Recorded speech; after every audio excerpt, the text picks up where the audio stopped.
Hello दोस्तों, welcome to study. इस video में हम लोग यूएनओ यानी यूनाइटेड नेशन ऑर्गेनाइजेशन के बारे में कम्प्लीटली जानेंगे। तो इस वीडियो के साथ आप एंड तक बने रहिएगा।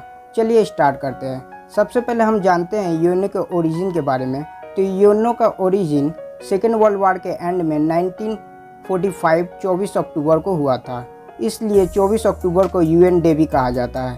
यूएनओ का ब्लूप्रिंट डमटॉक ऑक्ट कॉन्फ्रेंस 1944 में बनाया गया था। यूएनओ जब बना था तब स्टार्टिंग में 51 कंट्रीज शामिल थे। प्रेजेंट में यूएनओ के 193 मेंबर है।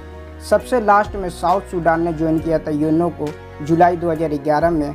यूएनओ के कॉन्स्टिट्यूशन को चार्टर कहते हैं। अब हम समझते हैं यूएनओ के ओरिजिन करने का मेन एम क्या था। तो यूएनओ का ओरिजिन करने का मेन एम अंतर्राष्ट्रीय शांति एवं सुरक्षा बनाए रखना, क्योंकि 2 वर्ल्ड वार हो चुके थे, नेक्स्ट कोई वर्ल्ड वार ना हो, इसके लिए यूएनओ को इस्टेब्लिश किया गया था। और सेकंड इसका उद्देश्य था कि सामाजिक और आर्थिक विकास करना पूरे वर्ल्ड में।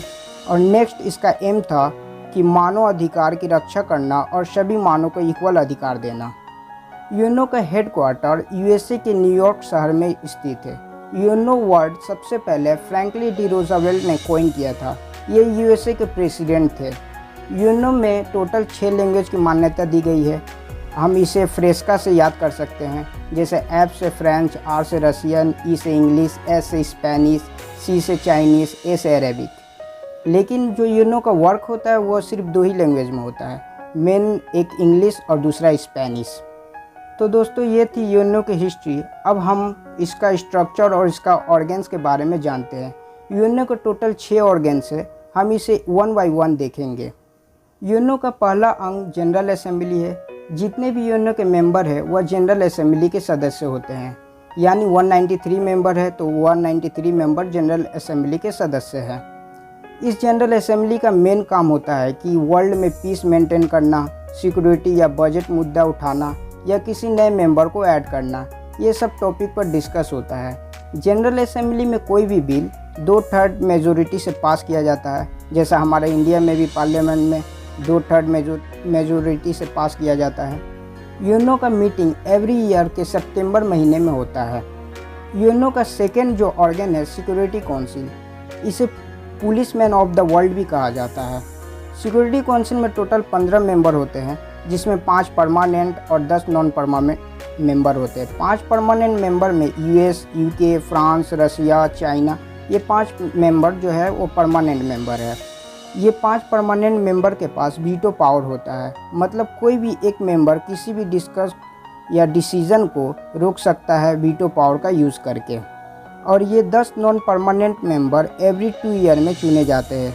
इनके पास वीटो पावर नहीं होता है, इनके पास सिर्फ वोटिंग पावर होता है। अब हम बात करते हैं थर्ड ऑर्गन की। तो यूएनओ का थर्ड ऑर्गन सेक्रेटेरिएट है।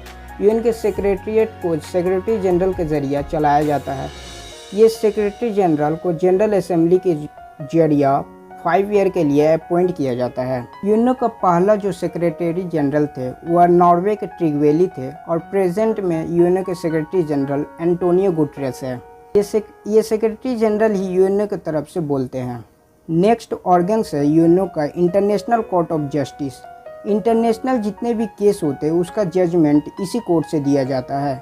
इंटरनेशनल कोर्ट ऑफ जस्टिस में 15 जजेस होते हैं जो जनरल असेंबली के ज़रिए चुने जाते हैं 9 वर्षों के लिए। आपको ये समझ में आ गया तो हम आगे बढ़ते हैं नेक्स्ट ऑर्गन्स की तरफ। नेक्स्ट ऑर्गन्स है मतलब 5वां organs economics and social council. इसमें 54 मेंबर होते हैं। ये मेंबर 3 ईयर के लिए 3 सालों के लिए चुने जाते हैं और इसका प्रेसिडेंट 1 सालों के लिए चुना जाता है। इकोनॉमिक्स एंड सोशल काउंसिल के मेंबर साल में एक बार आईएमएफ और वर्ल्ड बैंक के साथ मीटिंग करते हैं। ये आईएमएफ और वर्ल्ड बैंक गरीब कंट्रीज़ को पैसा देते हैं उनके डेवलपमेंट करने के लिए। अब हम देखते हैं यूएनओ का लास्ट ऑर्गन। तो यूएनओ का लास्ट ऑर्गन है ट्रस्टीशिप काउंसिल, लेकिन ये 1994 के बाद इसको सस्पेंड कर दिया गया था। ये काउंसिल कॉलोनियल कंट्रीज़ जो थे पहले उनको मैनेजमेंट करने के लिए बनाया गया था। ये था यूएनओ का 6th ऑर्गन्स। आई होप आपको यूएनओ के हिस्ट्री, बैकग्राउंड, इसके ऑर्गन्स और यूएनओ से रिलेटेड सभी चीज़ें समझे होंगे। मिलते हैं नेक्स्ट वीडियो में।